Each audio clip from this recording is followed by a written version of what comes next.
They do not pay into our tax pool. Although we do have some payment from the state and federal government in lieu of taxes for other assets that they own in Anchorage. So let's talk about bonds. How many of you are familiar with bonds-ish? So bonds are basically a loan that we take out as a community. We say, hey, we want to pay for this particular thing, and it has to be a thing you can build. We can't write a bond for a service. It has to be for stuff. You can only bond for stuff. And so we decide we want to pay for these big projects. We want to do park improvements. We want to deal with our roads and our drainage. We want to purchase heavy equipment. Sometimes we've done this for police and fire equipment, right? Purchasing big stuff. We use bonds. And in the end, we have to pay back these debts, right? We have to, and that's part of what we pay back every year. That's also part of the municipal budget, is what do we owe on all of these bonds? And there are very smart people in the municipality who do the calculation every year to say, okay, this year we are retiring this chunk of our debt. So we could ask the voters if they would like to create new bonds, build new things, because we've paid these bonds off. And so there's a very concerted effort to make sure that we are not overextending ourselves in terms of the bonds that we create, and that we make sure that that stays in balance, which is why sometimes you see the bond amount flexing year to year. And that also has to do with what kind of mayoral administration. Some mayors like to see bigger capital projects happen, more stuff built, more stuff purchased. Others don't. They want to see a skinnier bond package. And so this is part of the conversation, though, because every year in April, you vote on the bond package. It's part of your ballot, your municipal ballot. And you can decide, do I want this particular chunk of capital improvements to happen? Do I want these improvements to schools? Do I want new roofs? Do I want new boilers? Do I want more police cars? Maybe I do, maybe I don't, but everybody gets to vote. And then when we have all of those votes tallied, that influences what happens to property taxes as well, right? Because all of the bonds are based on the property value that you own. Right? So if you look at a bond proposal, I wish I had brought a sample ballot tonight. It'll tell you that this bond will cost you $5.72 per $100,000 of value of your home. So if you own a $400,000 home, then your payment on that bond is going to be about $20 a year for that bond. So you can know in advance, what am I signing up for? What am I voting yes on? So that is one way to control, as a voter, how we spend money as a municipality, is by how you vote on bonds. And another way that you can control that is by actually proposing bonds with your neighborhood, proposing projects for bonds with your neighbors. How many of you attend your local community council? A couple. So one of the cool things that community councils do every year is they put forward a list of capital projects that they want to see in their neighborhood. And they say, hey, here's what's important to us. This park needs an upgrade. This road is garbage. This sidewalk needs attention. And all of those projects are aggregated together every single year. And then some of those make it into bonds, and some of them make it into other capital project lists at the municipality. But if you don't go to your community council, this would be a great time to start going, because February is when those lists start getting built out. That's when those capital improvement project lists get developed. And that is a unique power that community councils have. So if you don't take advantage of that, if your community council does not put together a capital improvement project list, it should. Yes? Where can I find you? Great question. So if you go to communitycouncils.org, that is the Federation of Community Councils webpage, and you can find the master list of all of the community council meetings and their locations. You can find contact information for their presidents, all kinds of goodies on the communitycouncils.org website. Shameless plug for community councils.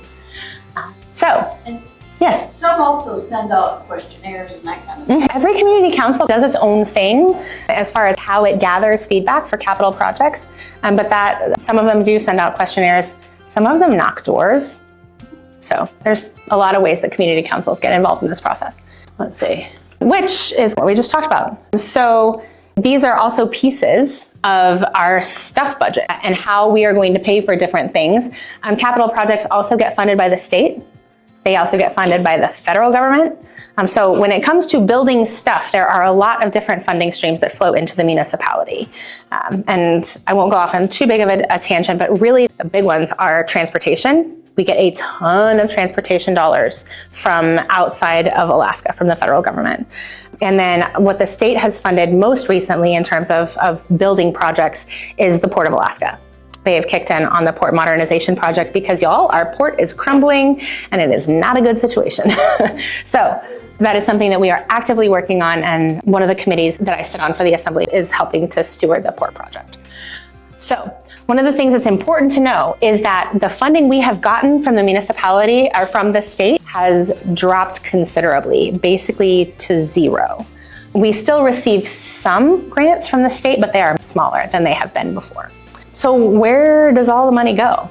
All this money that's coming into, I say all this money, it is a lot of money. Where does it go? What are we paying for? Well, the first thing we need to talk about is the fact that Anchorage is a little bit weird. Everybody knows that we like to be unique here, right? We want to be special. So Anchorage did this weird thing. When we became a municipality, we essentially were a county and a city that got fused together. So in other places where, how many of you lived outside of Alaska? How many of you paid county taxes, borough taxes, state taxes? Yeah, you paid all of these different taxes, and you probably paid city taxes too. You paid your property tax on some level. So we are both a borough and a city rolled into one. And so we're trying to provide services. We are both things. It turns out that there are about 350 cities in the United States that are over 100,000 people in population. They're considered big cities. Out of this chunk of cities, we are the largest by far in terms of our geographic footprint, because we are Girdwood all the way out to Chugiak. We are huge. If you think about the amount of area we cover, if you've ever stacked the Anchorage footprint on top of any other city of our comparable size, it is wild how compact other cities are that are roughly 280-ish thousand people, which is why we live here. And also on the border of Chugiak State Park, right? We are dead last in density, dead last in population per square mile, which has implications for how we spend our money. Because what are we spending money on? We're spending a crap ton of money. My battery is running low. We are spending a lot of money on the things that require a big footprint in terms of geography. So if you think about how far police have to travel, how much fire has to travel, and how much it takes to maintain all of the roads we have, that is roughly 2/3 of our budget, y'all. That's what we're paying for. Municipal government is mostly police, fire, and maintenance and operations. And then we have a chunk that's transit. We have a chunk that's parks and rec, but everything else, 23 other municipal departments is the other third. Wild. So when we talk about the snow plowing being better, let me give you a fun factoid. The amount we pay for snow removal, because we contract all of the haul trucks that actually take snow away when we clear it out of the roadways, not when we plow it and shove it aside, but we actually suck it up and dump it into dump trucks. The cost to do that has doubled in the last 15 years. The cost of hauling snow, which means, guess what? Because our budget is flat, we are hauling snow less frequently than we used to because it costs so much money. So we have to make these trade-offs in municipal budget because we don't have unlimited funding. Our funding's been flat. The cost of things is growing, but our budget is not necessarily growing at the same rate. Questions about this slide? It's hard to see. Just wondering why the cost doubled, or just the companies just decided it's that? It's totally a function of economics, right? Fuel costs have gone up. Cost to pay people to pay drivers has gone up. And when costs rise, the price rises too, and we end up paying more for a service that's necessary. You know? And the people who live in Palmer and Wasilla who drive here don't pay any property tax. Correct. Yes. So the limit of our property taxes is the edges of the municipality. So Girdwood through to Yaqui-Eagle River. Yep. So basically the amount of property, if I were to flip back to the slide that had where does the money come from circle, the pie chart that is property taxes is basically this same chunk. If you laid those two pie charts over the top of each other, your property taxes are essentially paying for maintenance and operations, fire, and police. Not literally, but in terms of proportion. Where's education? Education is not in here. because education, that chunk of property tax funding goes to ASD, and their budget is dealt with separately than ours, although it does come to the Assembly for approval. But that is not reflected here. If the ASD budget was reflected here, it would dwarf all of this, because ASD budget, the proposed budget for 2027 is just over $600 million. So, cool. Let's keep rolling. Why did my property taxes go up? This is a question we get frequently, but essentially it means this is the equation. The assessed value of homes goes up, the amount of state and federal dollars in our budget comes down, the cost for services goes up, and that means that everybody's property taxes also increase. This is a little bit of a slide. I'm not going to spend too much time here, but this is basically taxes that we have looked at over the last 20-ish years as a way to fund services differently in Anchorage. And most of these were taxes that the municipality voted on. So most taxes must go to the voters for approval, just like bonds, just like special levies. All of this the voters have to say, yes, we agree to be taxed this way. The Assembly cannot wave a magic wand and make new taxes out of thin air.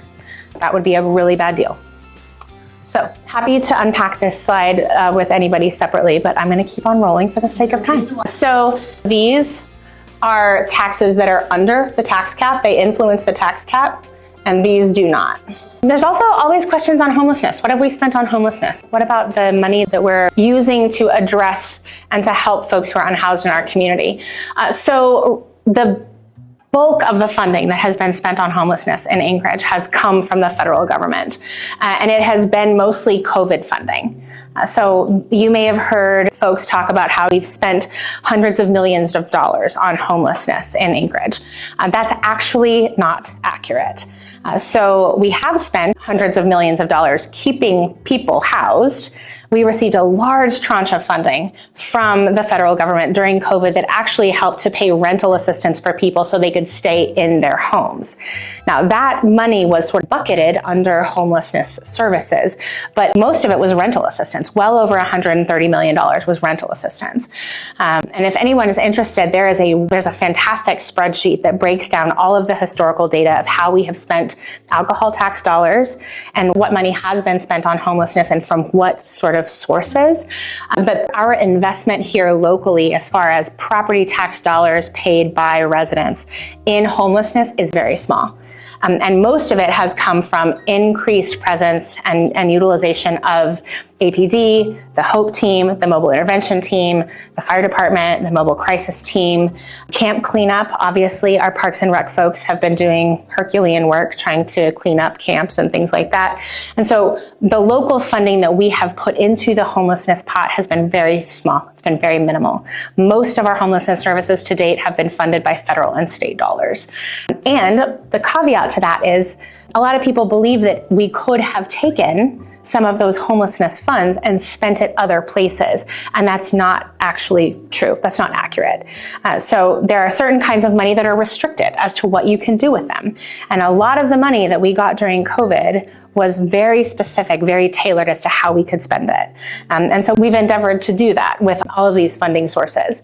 So again, this QR code will take you to a spreadsheet that will walk you through all of the homelessness funding, all of the expenditures, and I would encourage you to grab a scan of it. This website has actually been up for several years now. It's the Cheers to You Anchorage website, where it talks about all of the alcohol tax money and homelessness funding, and I find that most people don't know that that exists. So feel free to share that widely. Another thing we talk about, why does it seem like services are not as great as they were before? How many of you have lived here prior to, say, 95? Yeah, a couple. So in groups that have a population that trends a little bit older and more permanent Anchorage resident, I get this question all the time, but what about the 80s? Things were great in the 80s. Why was everything better in the 80s? And it's not just because it was the decade I was born in. It is literally because back in the 80s, the whole picture of Anchorage was radically different. So in the 80s, we're talking oil boom time. Anchorage was growing. There were lots of new homes, lots of new taxpayers, meaning more property taxes, in the era pre-tax cap, right? And we were building outward. We had the core of Anchorage, but in the 80s, suddenly we started building out and up into the hillside. So we were boomtown in the 80s, and we were getting a ton of funding from the state at this point. Anchorage now, a little different picture. Our population has been pretty stagnant. We've been declining, and then we'll stabilize and then stabilize. We don't have many new homes getting built. We have infrastructure now that is 40 years old. All of the goodies that we built in the 80s with oil dollars now have massive maintenance costs associated with them because we were not smart in the 80s, and we did not decide that we were going to take the time to figure out how we were going to pay to maintain the stuff we built. We had no plan. And now it's up to us who live here in the 2020s to come up with that maintenance plan. We got smarter with the Denina Center, right? We built the Denina Center after watching what happened with the Egan Center and the Performing Arts Center. We said, wait, you know what we should do? We should figure out a maintenance fund for this thing before we get too far down the road. And we didn't do that with the PAC, which is part of why the PAC looks the way it does. So we are on the hook now for repair and maintenance that we didn't necessarily budget for. We are also doing a whole lot more in terms of the funding that we get from the federal government, or from the state government rather. So in 2025 dollars, our city budget was 625 million-ish in the 80s. We are 648 million now. We have about 60,000 more residents than we did in the 80s, and we spend less per person than we did. Less per resident gets invested. Part of this is because over the course of the last decade, we have lost close to $1 billion of state investment.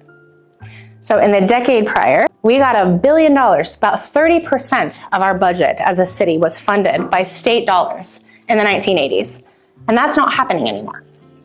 The other thing that we did was we built a lot of road that we now have to maintain, right? We talked a little bit about road maintenance being pretty expensive. In 1983, we had half of the number of road miles. We have to maintain twice as many roads as we did in the 80s. That's another reason that things look different. We've also built a lot more water pipes, a lot more sewer that costs money to maintain. This is actually sort of a slide that shows proportion. So basically the point of this slide is that as population grows, the infrastructure you need doesn't grow along with. It actually is exponential. So the more that population grows, you actually need exponentially more fire hydrants and water faucets and things like that. It is not linear. So how much has state funding dropped? This is pretty much a picture when you look at how this is inflated. So this is this blue line. This is the capital grants, the funding for stuff to the municipality of Anchorage. This scale over here is in millions of dollars. So in the 80s, we were in the hundreds of millions of dollars of capital grants to the municipality of Anchorage, $100 million in capital grants in 1985. Then we get down into smaller capital grants, a little bit of a boost in the early aughts. And now we are flatlined down at the bottom. And then this is these green bars are the state contributions to the operating budget, not the stuff budget, the services and staff budget. And so we're looking at million, almost, this is 29% of the operating budget in 1985 was funded by the state. It's a totally different picture now. Now less than 1% of the municipal budget is funded by state dollars. That makes a huge difference when it comes to what kinds of services it's possible for us to offer, what kind of staffing it's possible for us to have. So, quick recap. Anchorage in the 80s, about 42% of our total funding pie came from the state. 36% came from property taxes. Anchorage in the 2020s, about 0.5% of our total funding comes from the state. 60% is funded by property taxes, and we have twice as many roads to take care of. And we've received $700 million less between 26 and 2015. What's up? Is the decrease in state funding largely because the state is focusing on other municipalities? Great question. It is a function of oil prices. So we are a boom and bust state. And when the price of oil changes, when extraction changes, so too does the state budget. And that's part of why the state budget looks the way it does this year, because oil is $55 a barrel, something really low. And because we have built our state budget on oil revenue, so goes the oil, so goes the state of Alaska. We have yet to come up with a stable way to fund our state government. If they go through with all these taxes they're proposing, the oil tax, getting rid of credits, does that mean we might get more maybe funding or? Highly unlikely. And the reason for that is there used to be two mechanisms for revenue sharing that the state did with municipalities. One of those still exists. But at this point, the state's financial house is in so much trouble that closing the S-Corp loophole and figuring out other ways to make sure that oil companies pay their fair share, those funds are likely going to go into education funding, right? They're not going to end up coming back to municipal governments like they used to. It's been a minute before the state has really had a stable fiscal plan. And the revenue that they're talking about now is not going to be for sharing so much as it is shoring up the deficit at the state level. Unfortunately. I would love to be wrong about that. I would love to be wrong, but I don't think I am. Especially after being in Juneau last week and hearing all of the testimony from mayors and legislators from all over the state talking about how desperate their situation is with respect to education funding, I don't think we would see much come back to the municipality. So, ooh. Oh no. Keep rolling that a lot of the content that I've covered, especially the comparison between the 80s and now, is actually on pages 1 and 2 of your handy dandy little handout, and a breakdown of how the money gets put to work in the municipality and as a bar chart. So some of that you do get to take home with you in the handout. So this is the recap. This is the situation we find ourselves in now. It is why we are more reliant on property taxes, and it is also why you have heard people talk about other taxation. It's why you've heard people talk about, what if we have a sales tax? What would that look like? What would we use it for? What would we invest in? And income tax, interesting point, income tax is a state question. The municipality cannot levy an income tax, because the state says, no, you cannot. That is not a power that is given to municipalities or cities. So only the state could. Give money to. We would hope. So would love to answer any questions, anything that you want to know about the budget. I do want to say that we are going to be faced with some really big choices as a municipality. And part of this is where it is incumbent upon you all as Anchorage citizens to talk to your assembly people, to email us, to call us, to let us know what is important to you, because we are going to have to make some changes to the levels of service that we offer as a municipality, to what we do and how we staff. Those changes are coming, and it is not necessarily going to be easy. These are not going to be easy decisions to make, but they will be much easier if we make them together and if we make them with input from the community. So some of that is what we are going to experiment with tonight, which is why there's posters up on the walls. I'm going to ask you to interact with them here shortly. But before we get to the walking around and chit-chatting, are there any questions about anything that I've said tonight? Burning things you want to know? Yes? If our assembly member doesn't seem to represent us, is it okay to go to the other assembly members? Yeah, of course. Also email the mayor. The mayor's inbox is also open. So I know the assembly is elected by district, but I think there are a handful of us who believe that it is our job to represent all of Anchorage well and to work on behalf of the entire city. So if your assembly member doesn't appear to be particularly responsive, feel free to reach out to me or to anyone else that you perceive to be someone who listens well. How do you remain hopeful instead of feeling like we're on a sinking ship? What a fabulous question. How do you remain hopeful? So this is actually a theme that is near and dear to my heart. I feel like I promised y'all I did not pay her to say that. I did not pay her to ask that question. So I have a very particular belief about hope. I don't actually think hope is a feeling. I think hope is a practice. And I think hope is a practice of showing up with determination and fire in your belly every day. And that hope comes from being connected to other people who also have that same fire. And to be very intentional about connecting with the folks who believe that change is possible and who are willing to put skin in the game and work for it. And I happen to believe that Anchorage is that kind of place still, even with all the challenges we have, even with the budget challenges that we face, even with the housing shortage. I still believe that Anchorage is that kind of place where people give a shit about their neighbors and they want to live in a place that has well-maintained roads and thriving schools and safe neighborhoods and where people are respected and treated with dignity. I believe that this is who Anchorage is.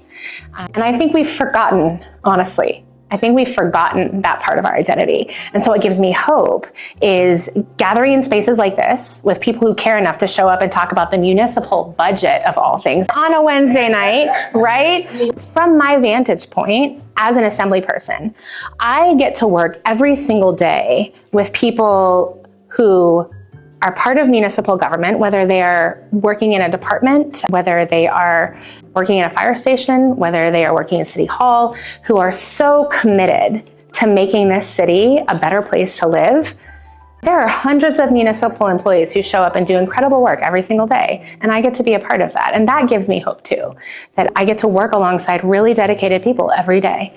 So that's what gives me hope. That's what convinces me that we are not on a sinking ship, that all is not lost. Do we have some holes in our lifeboat? Hell, we absolutely do, but we are not swamped. We still have options. And it is my hope that what we do together is we decide collectively that we are going to reinvest in Anchorage and that we're not going to depend on the state to come and save us, which is what we've always done. We've always depended on the state to show up and be our sugar daddy, or on the federal government to show up and be our sugar daddy, right? And we just can't expect that anymore. So what I hope for is a community that gets together and says, we're going to take care of ourselves. We are going to take care of each other. We're going to put skin in the game. And I think if we do that, I think we're going to be okay. I think we're going to be better than okay. But it's going to take time, and it's going to take people who care. So, yes, ma'am. One of the things that I read, it was someone who works in social justice, and she said that right now you're probably feeling pretty hopeless, and the way to move is to move out of that feeling. And that is by being in community with people who care about the same things you care about, and who actually put foot to ass to get things done. This is a shameless plug for Action Alaska. Yes. This could not have been done without the coalition of volunteers and just huge amounts of support. And we do things in the community all the time. King's Rally, we have food for thought on Tomorrow. We'll be fed, and it is good food. We are constantly attending rallies. We go out of state to learn how to be better for Anchorage and for Alaska as a whole. What are your thoughts and ideas about how we can fix the problem? Because obviously we're constrained, and right now you're just looking at what do we keep afloat. And that just doesn't seem like a good long-term solution. No, it's not. I'm not particularly interested in just managing decline. I don't want to do that. So I think part of what we have to be willing to do is to create a new revenue stream.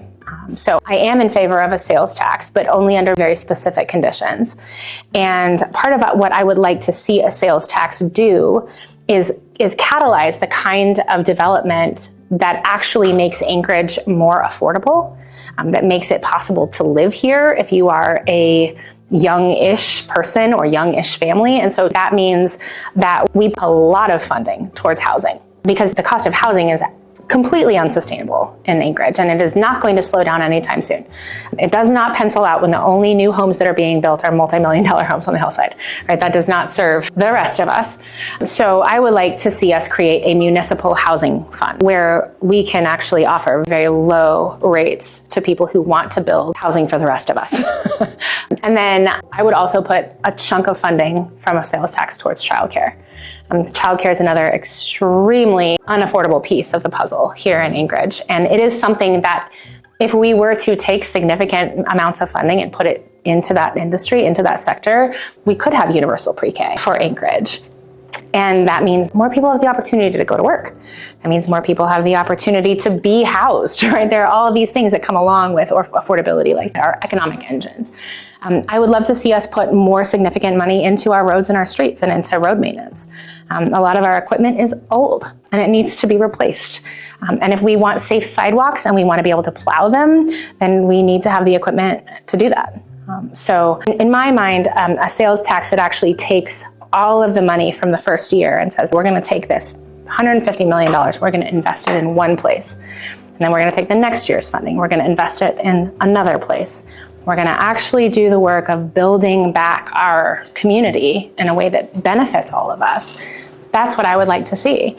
That doesn't solve the general government piece. That doesn't solve how are we actually paying for the services and the staffing that we need, but it starts to get there, because if we're building more housing, that means we're growing our tax base. It means that the tax cap increases. It means that this good flywheel of energy starts to develop. And I don't think we get out of where we are without investing in the infrastructure that matters to everyday people. But that's going to require all of us to say we're going to pay a sales tax together, which we have up until this point been unable to agree on as a community. So it's not a satisfying answer, but that's what if I were the mayor for a day, right, that's what I would propose, is that we do something like that. And then I think that the sales tax has a horizon. I think that's the kind of thing that you can lay out for the next 7 years. Here's what we're going to do with public investment. Here's how we're going to reinvest in ourselves. And at the end of those 7 years, we go back to the community and we say, hey, did we do a good job? Thumbs up or thumbs down. And if we didn't do a good job of investing public funds, then the tax goes away. And if we did, then the community gets to say, actually, that worked really well. What else can we do? What else could we imagine with $150 million in a single year? What would our parks look like if we invested $150 million in them? What would our pedestrian facilities look like? Could we have bridges over crazy, dangerous roads? Yeah, probably. How many people could we house if we actually got serious about supportive behavioral health care and housing and marrying those things together? What could it look like if we invested significant money and we did it together? I think we could do a lot of great things. And I think Anchorage would look really different in 7 years' time. So, you're welcome. But I am one assembly person. Let's be clear, I am one of 12. So not only do I have to convince 7 other people on the dais that that's a good idea, right? Because anything that goes on the ballot requires a supermajority, requires 8 members to say, yes, that should go on the ballot. And then the rest of Anchorage has to agree with me. And 50% plus 1 have to say, we are willing to invest like that together. No, I appreciate especially what you're saying about the focus of housing and childcare, because I agree. I put that, those are my top 2 in behavioral health. Because if you want to help homelessness, look at the root cause. When people have their basic needs met, when they can have their kids taken care of so they can go to work, they can afford roofs over their heads, and they can get their mental health straightened out, then you're going to have way reduction in homelessness. But sir, you make too much sense. I'm sorry. No, I completely agree. I do get concerned though about sales tax though impacting the poor. That's my sales tax. Like, financially, I'd be happy to. I'm just worried about. Right, and that is where having really specific carve-outs for the things that are essential, right? There are certain things that should not be taxed. But it is true, a sales tax is absolutely regressive. There's no question, it costs poor people more. And I think the only way that that's palatable to me is if the investments that we are making benefit the folks who are paying the most proportionally, right? So investments in housing, investments in transit, investments in childcare, right? Investments in the things that make people's lives better. I would love to be able to, I think when the Project Anchorage sales tax conversation was happening, and I think they estimated that the average household was going to pay somewhere in the neighborhood of $800 in sales tax every year. And my immediate thought was, then every single family should get at least $800 worth of benefit, right? If you're going to pay $800 into the communal pot, then you should get that benefit back somehow, right? And so structuring a tax such that there is at least $800 of benefit coming back to the most impoverished families in our city feels like a really important litmus test. Because otherwise we're doing, again, what we do so well in the United States is doing all of our building on the backs of the poorest people. And that's not okay. Project Anchorage Assembly discussion or whatever it was. I didn't appreciate the fact that the primary focus was on parks and recreation, which, don't get me wrong, I love parks and recreation. That's great. I can go to the mountain for free. Anyone can go to the public parks for free. And I know it costs to maintain them, but you can just go walk and there's trees everywhere. I understand their ideas to get more people to increase property tax, but I couldn't get behind that a regressive tax when we're not directly benefiting. Well, and I think there was, what 2/3 of that tax was going to go to property tax relief. Right. Yeah, sorry, deal breaker. So I concur. And that I did not vote on, that Project Anchorage vote happened before my tenure on the assembly, but that was my pushback to the Project Anchorage was, why are we subsidizing people's property taxes and then building shiny objects that aren't actually for the greater good of the community? Why would we pay for that? Anyway, great question. Other questions before I have you all talk to each other, because I have been monologuing up here. Any other questions before we keep going? Cool. Yes. And then besides budget, you can do policy things, right? Oh, yes. Reducing plastic waste, reducing barriers to housing development, trying to keep landlords accountable. There's all kinds of policy work. So this actually was a passion project for me and Member Brawley, because when we went through the budget cycle this last year in November and December, we recognized that the community didn't know what the municipal budget looked like and where the money went, where it came from. And we were like, wow, this feels like a miss. It feels like the public should be educated about this. Totally. So we were like, well, maybe we should just start talking about it. Maybe we should start educating folks. And so this is one of many pieces of what assembly service looks like. And I will, go ahead. This has been super informative. Yay, I love that. Oh, gee, we love it. So let's see, do I have enough markers for some instructions? Because I would like for your feedback to happen next. So up on the walls, we have a bunch of different posters, and they actually correspond to the stuff that you have on the inside of your little handout. So this is basically questions about levels of service. So what you have up here are just a grab bag of different services that the municipality already provides. So road maintenance and repaving, transit, buses, anchor rides, things like that. Parks and trails maintenance, facilities. So what I'd love for you to do is everybody grab a dry erase marker. And I want you to take a minute, and so you can, if you want to start on the inside of your paper and make some little notes on the continuum, you can just come start walking around. But I actually want you to make a mark. Take your dry erase marker and actually write on the poster, would you like to see the same level of service for snow plowing on Muni roads? If so, put a little mark in this neighborhood. Would you like to see better snow plowing on Muni roads? Or are you, I don't really care about snow plowing. I'd take a lower level of service than what we have right now. All right, so this is your opportunity to prioritize in real time as a group. What do you care about in terms of levels of service? You have the power of the marker. So take some time and just go make some marks up on the wall. And then over here is a different assignment. Over here, these are needs that exist in our community. And then this is where you weigh in on how involved do you think the municipality should be in these services that aren't necessarily part of what city governments usually do. So this is what, over there is what we're already doing. Over here is what we are starting to wade into, right? So you've got things like workforce housing, childcare, those kinds of things that we haven't really dug into as a municipality yet, but we're thinking about it. So I would like your feedback. You have about, let's call it 5 minutes to wander around and make your marks wherever you want. And if you need Other thoughts, is there a place you want us to put other thoughts? If you have other thoughts, I will give you a different place to put other thoughts, because we have, I thought I had a poster that said dreams and ideas, and I don't know where it is. No dreams and ideas. You don't get to have any dreams, no ideas. What? Hanging around in neighborhoods and public parks and things like that. Cool. It is your marker. You do as you please. I want them to respond faster, but I don't want them in people's neighborhoods over policing. You know what I mean? You are welcome to write a note. Oh, you just put a little asterisk in. We can be creative here. Well, I do work until my kids were all at school. And even after school care now is 2700 per camp, which is crazy. That's not even. They're actually implementing it right now. It's a network of cars that functions kind of like Uber, but it's municipal. Oh, interesting. I know. Okay. We're trying to diversify our offerings for transit.